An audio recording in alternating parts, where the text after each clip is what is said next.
ഇന്ന് പി ജയരാജന് ഒരു Facebook post ഉണ്ടായിരുന്നു. അത് ഭരണപരമായ പരാജയം എന്നാണ്. അവധാനതയില്ലാതെ പ്രവർത്തിച്ചു എന്നുള്ളത് കൊണ്ടാണ് ഈ നടപടി വന്നിരിക്കുന്നത് എന്നാണ് പി ജയരാജൻ പറയുന്നത്. ആ സമയത്ത് സംസ്ഥാന സെക്രട്ടേറിയറ്റ് നടക്കുന്നുണ്ട്. പലരും പ്രതീക്ഷിച്ചത് ഇന്ന് സംസ്ഥാന സെക്രട്ടേറിയറ്റിൽ ജില്ലാ കമ്മിറ്റി സ്ഥാനത്ത് നിന്നും മാറ്റി നിർത്തും എന്നാണ്. പക്ഷേ മാറ്റി നിർത്തിയ തീരുമാനമുണ്ടായില്ല. നടപടിക്ക് മടിക്കുകയാണോ പാർട്ടി? നടപടിക്ക് മടിക്കുകയാണ്. CPM വല്ലാത്തൊരു പ്രതിസന്ധിയിലാണ്. ഇപ്പോൾ നടപടി എടുക്കാനും വയ്യ, SITയെ വിശ്വാസമില്ല പറയാൻ വയ്യ, SITയെ കുറ്റപ്പെടുത്താൻ വയ്യ, SITയെ സ്വാഗതം ചെയ്യുകയും ചെയ്യണം, ഒരേ സമയം SITയുടെ കണ്ടെത്തലുകളെ അംഗീകരിക്കാനും വയ്യ. ഇങ്ങനെയൊരു പ്രതിസന്ധിയിലാണ് ഇപ്പോൾ CPM ഉള്ളത് എന്നുള്ളതാണ്. അപ്പോൾ ഇന്ന് പറഞ്ഞ ഫേസ്ബുക്ക് പോസ്റ്റ് CPM സംസ്ഥാന കമ്മിറ്റി അംഗം പി ജയരാജൻ്റെ ഫേസ്ബുക്കിലെ വാചകം ഇതാണ്: ഉത്തരവാദപ്പെട്ട സ്ഥാനങ്ങളിൽ ഇരിക്കുന്നവർ ഇക്കാര്യത്തിൽ പുലർത്തിയ അവധാനതയില്ലായ്മ നീതീകരിക്കാൻ കഴിയുന്നതല്ല എന്നുള്ളതാണ്. ഒരു തരത്തിലും നീതീകരിക്കാൻ കഴിയുന്നതല്ല. പക്ഷേ അദ്ദേഹം ഈ പോസ്റ്റിൽ പറയുന്നത് ഫയലിൽ ചെമ്പുപാളി എന്ന ഉദ്യോഗസ്ഥർ രേഖപ്പെടുത്തിയത് കറക്റ്റ് ചെയ്യുന്നതിൽ പഴയ ദേവസ്വം ബോർഡ് പ്രസിഡന്റും പഴയ ദേവസ്വം കമ്മീഷണർക്കും വീഴ്ച പറ്റിയെന്നുള്ളതാണ്. അതായത് ഉദ്യോഗസ്ഥരെ വീഴ്ച ഇരുന്ന ദേവസ്വം ബോർഡിലെ പ്രധാനികൾ എന്ന രൂപത്തിലാണ് അതിനെ അദ്ദേഹം കണ്ടിരിക്കുന്നത്. പക്ഷേ അതല്ല, അവരാണ് അതിൻ്റെ ആസൂത്രകർ എന്നുള്ളതാണല്ലോ SITയുടെ കണ്ടെത്തൽ. ഇപ്പോൾ റിമാൻഡ് റിപ്പോർട്ടിൽ പറയുന്ന ഏറ്റവും പ്രധാനപ്പെട്ട കാര്യം ഇതിൽ പത്മകുമാറിൻ്റെ കൈപ്പടയാണ്. കൈപ്പടയിൽ എഴുതിയ കാര്യം March 2019 Devaswom board president A. പത്മകുമാറിൻ്റെ അധ്യക്ഷതയിൽ കൂടാൻ തീരുമാനിച്ച ബോർഡ് യോഗത്തിൻ്റെ അജണ്ട നോട്ടീസിൽ സ്വന്തം കൈപ്പടയിൽ സ്വർണം പതിച്ച ചെമ്പുപാളികൾ എന്നതിനു പകരം ചെമ്പുപാളികൾ എന്ന് മാത്രം എഴുതി ചേർത്തതിൻ്റെ അടിസ്ഥാനത്തിൽ സ്വർണം പൂശി തിരികെ കൊണ്ടുവരുന്നതിന് ബോർഡ് അനുവാദം നൽകുകയും അപ്രകാരം ചെയ്യുന്നതിന് ഒത്താശ ചെയ്തതായി ഇതുവരെ നടത്തിയ അന്വേഷണത്തിൽ വെളിവായി എന്നാണ് പറയുന്നത്. അതാണ് ഏറ്റവും പ്രധാനപ്പെട്ട തെളിവായി ഉണ്ടാകുന്നത്. മറ്റൊന്ന്, ഈ ക്ഷേത്ര മുതലുകൾ മരാമത്തിനായി ക്ഷേത്ര പരിസരത്ത് പുറത്തു കൊണ്ടുപോകാൻ പാടില്ല എന്ന ദേവസ്വം ബോർഡ് മാനുവലിൽ പറയുന്ന കാര്യം അതിന് വിരുദ്ധമായി പുറത്തേക്ക് കൊണ്ടുപോകാൻ അനുമതി കൊടുക്കുന്നു എന്നുള്ളതാണ്. അപ്പോൾ ഇത് അറിയാത്ത ഒരാളല്ല എന്നുള്ള കാര്യം വ്യക്തമാണ്. നേരത്തെ അവിടെ യോഗദണ്ഡും രുദ്രാക്ഷമാലയും നേരെയാക്കാൻ കൊടുത്തു. അത് തൻ്റെ മകനെ തന്നെ ഏൽപ്പിക്കുന്നു. ശബരിമലയുമായി ബന്ധമുള്ള കുടുംബമാണ് എന്ന കാര്യമടക്കം ഇതിലൊരു വിവാദത്തിൻ്റെ ഘട്ടത്തിൽ അദ്ദേഹം അതിന് മറുപടി പറയുന്നുണ്ട്. പക്ഷേ അത് ശരിയാക്കിയത് എവിടെ നിന്നാണ്? ഈ സന്നിധാനത്ത് വെച്ച് തന്നെയാണ്. അപ്പോൾ സന്നിധാനത്തിന് പുറത്ത് കൊണ്ടുപോകരുത് എന്നറിയാത്ത ആളല്ല. അപ്പോൾ ഈ സ്വർണ്ണപ്പാളി കൊടുക്കാൻ എങ്ങനെയാണ് അദ്ദേഹം തീരുമാനിക്കുന്നത്? അതിലാണ് അവിടെ മൊഴി വരുന്നത്. ദേവസ്വം മന്ത്രി പറഞ്ഞതിൻ്റെ അടിസ്ഥാനത്തിലാണ്. അപ്പോൾ എങ്ങനെയാണ് അതിൻ്റെ തെളിവുകൾ വന്നിരിക്കുന്നത്? ഈ പത്മകുമാർ നൽകിയിരിക്കുന്ന മൊഴിയായി പറയുന്ന കാര്യം, ദേവസ്വം മന്ത്രിക്കാണ് ഉണ്ണികൃഷ്ണൻ പോറ്റി കത്തയക്കുന്നത്, അന്നത്തെ ദേവസ്വം മന്ത്രിക്ക്. ആ കത്തിൻ്റെ അടിസ്ഥാനത്തിൽ ആ കത്ത് ദേവസ്വം ബോർഡിലേക്ക് കൈമാറുന്നു എന്നുള്ളതാണ്. അതായത് സ്വർണ്ണപ്പാളി ഉണ്ണികൃഷ്ണൻ പോറ്റിക്ക് നന്നാക്കാൻ കൊടുക്കണം എന്ന് ദേവസ്വം മന്ത്രി പറയുകയാണെന്നുള്ളതാണ്. അപ്പോൾ ഇത്രയും കാര്യങ്ങൾ പുറത്തു വരുമ്പോൾ, ഇത്രയും ആരോപണങ്ങൾ പുറത്തു വരുമ്പോൾ, ഇന്നിപ്പോൾ ആരോപണങ്ങളല്ല, തെളിവുകൾ, SIT കണ്ടെത്തിയ തെളിവുകൾ പുറത്തു വരുമ്പോൾ, ഇന്ന് പാർട്ടി സെക്രട്ടറി വാർത്താസമ്മേളനത്തിൽ പറഞ്ഞത്, അറസ്റ്റ് ഉണ്ടായപ്പോൾ ഞങ്ങൾ ശക്തമായി അതിനെ പിന്തുണച്ചു. അതെന്ത് പിന്തുണയാണ്? പുറത്തിങ്ങനെ ശക്തമായിട്ടിങ്ങനെ എങ്ങനെ പിന്തുണയ്ക്കുകയാണ് മനസ്സിലായില്ല. അറസ്റ്റിനെ തള്ളാൻ പറ്റുമോ? ഇല്ല. അപ്പോൾ അറസ്റ്റുണ്ടായി, പിന്തുണച്ചു എന്ന് പറയുന്നു. അന്വേഷണം ആരംഭിച്ച ഘട്ടത്തിൽ തന്നെ ഉണ്ണികൃഷ്ണൻ പോറ്റി, മുരാരി ബാബു, സുധീഷ് കുമാർ, N. വാസു എന്നിവരെ അറസ്റ്റ് ചെയ്തു. ഇവരുടെ രാഷ്ട്രീയ കാഴ്ചപ്പാട് മുൻനിർത്തിയല്ല CPM നിലപാടെടുത്തത്. മറിച്ച് നിലപാടെടുക്കാൻ അപ്പോൾ കഴിയില്ല. അറസ്റ്റ് ഉണ്ടായപ്പോൾ ശക്തമായി പിന്തുണച്ചു എന്ന് വീണ്ടും പറയുന്നു. അതിനുശേഷം ഇവരിൽ പലരും കോൺഗ്രസുമായി ബന്ധപ്പെട്ടവരാണെന്ന വാർത്ത വന്നിരുന്നു എന്ന് പറയുന്നു. ഞങ്ങളതിൽ രാഷ്ട്രീയമല്ല കണ്ടത് എന്ന് പറയുന്നു. തെറ്റായ നിലപാട് സ്വീകരിച്ചവർ നിയമത്തിന് മുന്നിൽ വരുമെന്നൊക്കെ പറഞ്ഞ ശേഷം അദ്ദേഹം പറയുന്നത്, ഇനിയും കൂടുതൽ തെളിവുകൾ പുറത്തു വരും. മുഖം നോക്കാതെയുള്ള നടപടി ഉണ്ടാവുമെന്ന് മുഖ്യമന്ത്രി തന്നെ വ്യക്തമാക്കിയിട്ടുണ്ട്. ആവശ്യമായ നടപടികൾ സ്വീകരിക്കേണ്ടതുണ്ടെങ്കിൽ പാർട്ടി അത് ചെയ്യും. അതായത് ഇപ്പോൾ ശബരിമല സ്വർണ്ണക്കൊള്ളയുടെ മുഖ്യ സൂത്രധാരൻ പാർട്ടി പത്തനംതിട്ട ജില്ലാ കമ്മിറ്റി അംഗമാണ് എന്ന് തെളിയുന്നത് പ്രധാനപ്പെട്ട തെളിവല്ല. അപ്പോൾ ഇതിനും വലിയ തെളിവ് വന്നാലേ അങ്ങനെ ഒരു നടപടിയിലേക്ക് പോകാൻ പറ്റുകയുള്ളൂ എന്ന് വേണം ആ വാചകത്തിൽ നിന്ന് അനുമാനിക്കാൻ.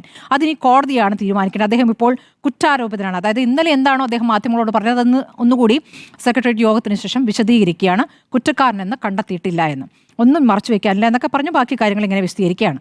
അപ്പോൾ മറ്റൊരു കാര്യം അത് കഴിഞ്ഞിട്ട് ചോദിക്കുന്നുണ്ട് കടകംപള്ളിയെക്കുറിച്ച്. കടകംപള്ളിയുടെ ഇടപെടൽ ഉണ്ടെന്നത് നിങ്ങളുടെ ആഗ്രഹമല്ലേ എന്നാണ് അദ്ദേഹം ചോദിക്കുന്നത്.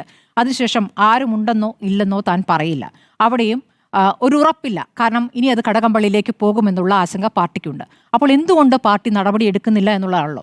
ഇപ്പോൾ 42 വർഷമായി അദ്ദേഹം ജില്ലാ കമ്മിറ്റി അംഗമായി തുടരുന്നു. പത്തനംതിട്ട ജില്ലാ കമ്മിറ്റി അംഗമായി തുടരുകയാണ് പത്മകുമാർ. അതിനു മുമ്പ് 32 വർഷം സെക്രട്ടേറിയറ്റ് അംഗമായി. കഴിഞ്ഞ സമയത്താണ് അദ്ദേഹത്തെ സെക്രട്ടേറിയറ്റിൽ നിന്നും മാറ്റിയത്. സെക്രട്ടേറിയറ്റിൽ മാറ്റിയെങ്കിലും അവിടേക്ക് ഒരു പുതിയ ആളെ നിയമിച്ചിട്ടില്ല. പുതിയ സെക്രട്ടേറിയറ്റ് അംഗം വന്നിട്ടില്ല. അവിടെ ഒഴിച്ചിട്ടിരിക്കുകയാണ്. അപ്പോൾ അദ്ദേഹത്തിൻ്റെ സ്ഥാനമാണത് എന്ന രൂപത്തിൽ അത് ഒഴിച്ചിട്ടിരിക്കുന്നതെന്നും വ്യാഖ്യാനിക്കപ്പെടുന്നുണ്ട്. എന്തായാലും പാർട്ടിയുടെ പത്തനംതിട്ടയിലെ ഏറ്റവും പ്രധാനപ്പെട്ട നേതാവിനെതിരെ ഇപ്പോൾ നടപടിയെടുക്കാതെ ഒറ്റ കാരണം കൊണ്ടാണ്. ഇപ്പോൾ തദ്ദേശ തെരഞ്ഞെടുപ്പ് ആസന്നമായിരിക്കുന്ന സമയത്ത് പാർട്ടിയെ സംബന്ധിച്ച് ഒരു പാർട്ടിയുടെ പ്രധാനപ്പെട്ട ഒരു നേതാവിനെ പുറത്താക്കിയാൽ അല്ലെങ്കിൽ ആ സ്ഥാനത്ത് നിന്നും മാറ്റിക്കഴിഞ്ഞാൽ അത് വലിയ പ്രശ്നമാകും. അതായത് ഇപ്പോൾ ഉള്ളതിനേക്കാൾ വലിയ ബുദ്ധിമുട്ട് ആ ഘട്ടത്തിലുണ്ടാകും. അതിനെ പ്രതിരോധിക്കാൻ കഴിയില്ല. തദ്ദേശ തെരഞ്ഞെടുപ്പിൽ ഞങ്ങളുടെ പാർട്ടിയിലെ പ്രധാനപ്പെട്ട നേതാക്കൾ ശബരിമല സ്വർണ്ണക്കൊള്ളയിൽ, അതായത് വിശ്വാസവുമായി ബന്ധപ്പെട്ട വിഷയത്തിൽ അവിടുത്തെ സ്വർണ്ണക്കൊള്ള നടത്തി വിശ്വാസികളെ വഞ്ചിച്ച നടപടി ഞങ്ങളുടെ പാർട്ടിയിലെ പ്രധാനപ്പെട്ട നേതാവ് ചെയ്തിരിക്കുന്നു എന്ന് തെളിഞ്ഞിരിക്കുന്നു എന്ന് സമ്മതിച്ചു കഴിഞ്ഞാൽ പിന്നെ അത് മതി തദ്ദേശ തെരഞ്ഞെടുപ്പിൽ പൊളിയാൻ, അല്ലെങ്കിൽ വരുന്ന തെരഞ്ഞെടുപ്പിൽ പൊളിയാൻ. അതുകൊണ്ട് തൽക്കാലം ഇപ്പോൾ അത് പറയാൻ പറ്റില്ല. തദ്ദേശ തെരഞ്ഞെടുപ്പ് കഴിഞ്ഞ ശേഷം നടപടി എന്ന രൂപത്തിലാണ് നിലവിൽ പാർട്ടി നിൽക്കുന്നത്. അതാണ് ഇതുവരെ സെക്രട്ടേറിയറ്റ് യോഗത്തിൽ ഉണ്ടായിരിക്കുന്ന തീരുമാനമെന്നാണ് ഞാൻ മനസ്സിലാക്കുന്നത്. ഇനി അതിനപ്പുറം ഈ പറയുന്ന കടകംപള്ളിയിലേക്ക് പോവുകയാണ്, കടകംപള്ളിയുടെ മൊഴിയെടുക്കുന്നു, ഒരു ചോദ്യം ചെയ്യലിൻ്റെ രൂപത്തിലേക്കൊക്കെ അത് പോവുകയാണെങ്കിൽ ഒരു പക്ഷേ നടപടിയിലേക്ക് പോകേണ്ടി വരും. ആ ഘട്ടത്തിൽ എത്തിക്കഴിഞ്ഞാൽ പിന്നെ പാർട്ടിക്ക് ബുദ്ധിമുട്ടാകും. പക്ഷേ നിലവിൽ ഇത് പറയുകയല്ല, അത് നിവൃത്തിയില്ല എന്നുള്ള നിവൃത്തികേടാണ് ഇന്ന് പാർട്ടി സെക്രട്ടറിയുടെ പ്രതികരണത്തിലുണ്ടായിരുന്നത്. കുറ്റാരോപിതൻ എന്ന വാചകം പറയുന്നു. ഇനി അങ്ങോട്ടുള്ള പ്രതികരണങ്ങൾ മുഴുവൻ ശബരിമലയിലെ അല്ല, അതെ, അത് സാങ്കേതികമായി ശരിയാണെന്നേ. സാങ്കേതികമായി ശരിയാണെങ്കിൽ അങ്ങനെയാണെങ്കിൽ പറയണം SITയുടെ ആരോപണങ്ങൾ ശരിയാണെന്ന് ഞങ്ങൾ കരുതുന്നില്ല, ഇപ്പോൾ ആരോപണം മാത്രമല്ലേ എന്ന രൂപത്തിൽ പറയണം. അങ്ങനെയല്ല, SITയെയും വിശ്വസിക്കുന്നുണ്ട്, പത്മകുമാറിനെയും വിശ്വസിക്കുന്നുണ്ട് എന്ന രൂപത്തിലാണ് ഇപ്പോൾ പറഞ്ഞുകൊണ്ടിരിക്കുന്നത്. അതാണ് ഞാൻ പറഞ്ഞത്. ഇനി അതിനെ സ്വാഭാവികമാക്കാനുള്ള ശ്രമമാണ്. ഇതിൽ സ്വാഭാവികതയാണ് ഇനി പറയാൻ പോകുന്നത്. ഇനി സ്വാഭാവികമായും ശബരിമലയിലെ പാത്രക്കൊള്ളയും പാത്രമോഷണം, പാത്രം അഴിമതിയുമായി ബന്ധപ്പെട്ട് അതും സ്വർണ്ണക്കൊള്ളയും കൂടി ചേർത്ത് വയ്ക്കുക. അപ്പോൾ ഇതിലേതാണ് വലുത് എന്ന രൂപത്തിലുള്ള ചർച്ചകളിലേക്ക് വരും. ഇനി അതിൽ കോൺഗ്രസ്സുകാരെങ്കിലും ഉണ്ടോ എന്ന് പറയും. പുതിയ ആരോപണങ്ങൾ വരും. ഈ രൂപത്തിൽ നിൽക്കാനാണ് തൽക്കാലം ആലോചിക്കുന്നത്. ആ ആലോചിക്കുന്നതിന്റെ ഭാഗമായിട്ടുള്ള പ്രതികരണങ്ങൾ വന്നിരിക്കുന്നു. ഇങ്ങനെ പ്രതിരോധിക്കാനാണ് തീരുമാനം. ഇതിൽ വന്നിരിക്കുന്നത് നമ്മൾ ദിവസങ്ങളോളം ചർച്ച ചെയ്ത വിഷയത്തിൽ ശബരിമല സ്വർണ്ണക്കൊള്ള എന്നത് സ്വർണ്ണത്തിന്റെ കനം, സ്വർണ്ണത്തിന്റെ തൂക്കം, സ്വർണ്ണത്തിന്റെ കിലോ കണക്കല്ല. അത് വിശ്വാസവുമായി ബന്ധപ്പെട്ട വിഷയമാണ്. ആ വിശ്വാസവുമായി ബന്ധപ്പെട്ട വിഷയത്തിൽ വിശ്വാസികളെ കയ്യിലെടുക്കാൻ വേണ്ടിയിട്ടായിരുന്നല്ലോ ഇവിടെ ആഗോള അയ്യപ്പ സംഗമം നടത്തിയത്. അതാണിപ്പോൾ അടപടലം താഴേക്ക് വീണിരിക്കുന്നത്. അപ്പോൾ ആ വിശ്വാസമാണ് ഇപ്പോൾ തകർന്ന് തരിപ്പണമായിരിക്കുന്നത്. ഇനിയും അവിടെ പാത്രക്കൊള്ള പകരം വാദമായി ഉന്നയിച്ചു കഴിഞ്ഞാൽ ഒന്നുകൂടി വിശ്വാസികൾ നന്നായി വിശ്വസിക്കുന്ന അവസ്ഥയാണ്. പാത്രക്കൊള്ള വാസ്തവമാണ്. പാത്രക്കൊള്ള അന്വേഷിക്കണം, നടപടിയെടുക്കണം. 9 കൊല്ലായില്ലേ വിജിലൻസ് അന്വേഷണം നടക്കുന്ന? 9 കൊല്ലായില്ലേ? പാത്രക്കൊള്ളയും സ്വർണ്ണക്കൊള്ളയും തമ്മിൽ താരതമ്യം പറഞ്ഞാൽ മതി.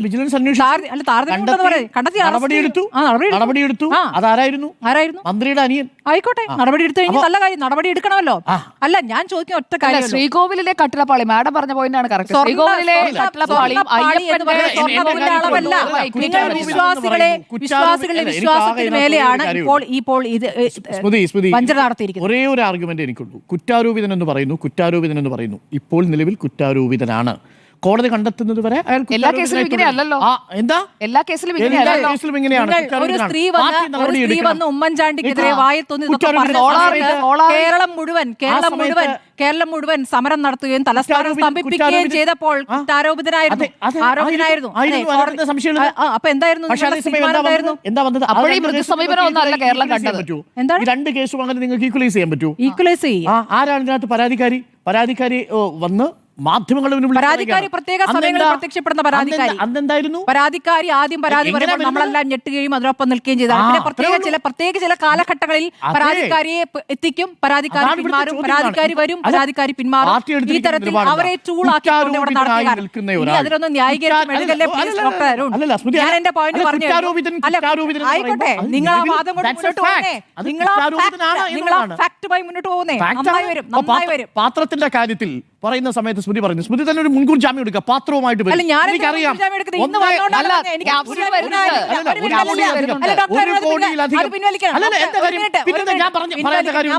ഒരു കോടിയിലധികം രൂപ വരുന്ന പാത്രക്കൊള്ള നടത്തിയത് മന്ത്രിയുടെ അനിയനാണ്.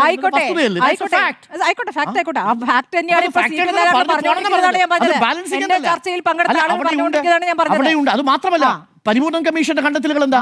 പരിപൂർണ്ണ കമ്മീഷന്റെ കണ്ടെത്തലുകളും ശബരിമലയിൽ ഇത്തരത്തിലുള്ള കൊള്ളകൾ നടത്തുന്ന ദേവസ്വം ബോർഡ് അംഗങ്ങളാണെങ്കിലും ദേവസ്വം ബോർഡ് പ്രസിഡന്റുമാരാണെങ്കിലും എല്ലാ കാലത്തുമുള്ള വീഴ്ചകൾ കൃത്യമായി ചൂണ്ടിക്കാണിക്കപ്പെടുകയും നടപടിയെടുത്തത് ശുദ്ധീകരിക്കുകയും വേണം. EGN തൊഴുത്ത് വൃത്തിയാക്കുന്നത് പോലെ വൃത്തിയാക്കണം. ഇപ്പൊ എന്റെ നിലപാടാണ്. ഇപ്പൊ നോക്കൂ എങ്ങനെയാണ് കാര്യങ്ങൾ നടക്കുന്നത്. അതിലേക്ക് വരാം. അതാണോ ഏറ്റവും പ്രധാനപ്പെട്ട കാര്യമാണ് സ്മൃതി പറയുന്നത്. ഈ ചെമ്പിട്ട് വൃത്തിയാക്കിയത്. ചെമ്പിട്ട് എവിടെ വൃത്തിയാക്കി? ചെമ്പിട്ട് വൃത്തിയാക്കി എന്ന് പറഞ്ഞാൽ ഈ കഴിഞ്ഞ ദേവസ്വം ബോർഡിന്റെ കാലത്ത് അവിടെ സ്വർണ്ണപ്പാളി മോഷണം പോയോ? 2021 കേട്ട കാര്യങ്ങൾക്ക് മറുപടി അറിയാനില്ല. മറുപടി- ഇവിടെ കേരളം ഇതാണ് എന്റെ മനസ്സിലാക്കിയ ചോദ്യം. ചില കാര്യങ്ങൾ എന്താണ് പ്രതിപക്ഷം അങ്ങേരോട് പറഞ്ഞത്? ചോദ്യം ചോദിക്കട്ടെ, ഞാൻ എന്റെ അഭിപ്രായം പറഞ്ഞു. വി എൻ ഞാൻ എന്റെ വാസവൻ അഭിപ്രായം രാജിവെക്കണം, പറഞ്ഞു. Devaswom board Nothing more. President Prashant രാജിവെക്കണം എന്നായിരുന്നല്ലോ. ഇപ്പൊ ഞാൻ എന്താ പറഞ്ഞു, അഭിപ്രായം ഞാൻ ഇല്ലാത്തത്? പറഞ്ഞു. അല്ലല്ല, പ്രതിപക്ഷത്തിന് ആരോപണം. പ്രതിപക്ഷത്തിന് ആരോപണം എന്നോട് ചോദിക്കുന്നില്ല, ഞാൻ എന്റെ അഭിപ്രായമല്ലേ പറഞ്ഞു.